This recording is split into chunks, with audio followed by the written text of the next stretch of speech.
Hello, so this is my game. It's called Escape from the Bitter Hollows. It's an elven fantasy role-playing game that is both equal parts random statistics, random-based chance from information that you're normally going to get from your character sheet, and then also a lot of strategy that is shown through our action cards that we have right here.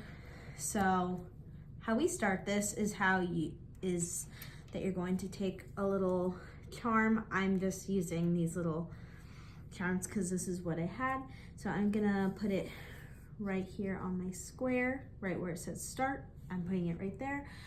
And then all players are, regardless of whether or not they're going to be multiplayer or if they're going to be solo player, they are always going to have a character sheet that is going to be randomized, and every type of character is going to be different and is also going to have a different elemental. On top of this, every elemental has different strengths and weaknesses.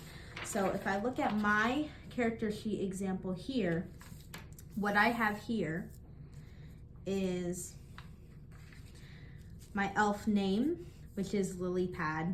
Her elemental is air, so as a result, I decided to base a lot of my design on her elemental, which is normally based off of spell work, through my candles and also my sage here, because that's what her strengths are. Her strengths are spell work, fighting with flight, telepathy, and magic work. This would be really important, especially if you're in a multiplayer game with multiple different players.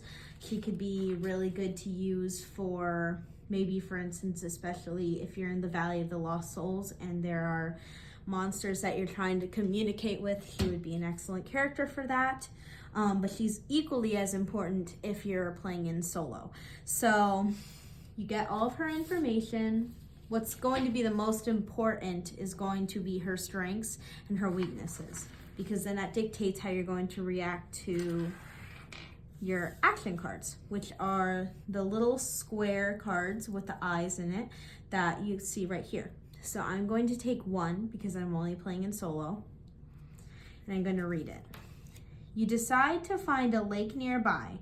Do you, 1, wash off, 2, refill water, or 3, find a village? I have to find one of the 3 outcomes. I have to choose from one of the 3.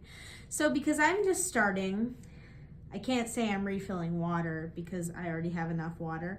There isn't really any villages nearby, so I'm just going to wash off.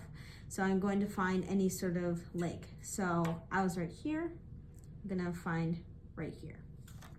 So now that I'm in a body of water, I've washed off, I've done all of that, so I'm gonna continue to keep looking. Now, the nice thing about this is that not only am I beginning with various different places to go, because there's not just one route that I can go. I can also travel with the water that you can see on the map.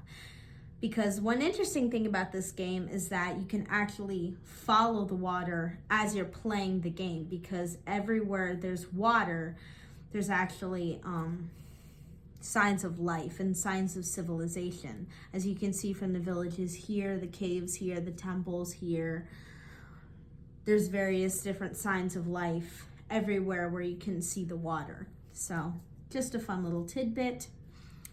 And I'm gonna take one more. While traveling, you come across a beautiful tower.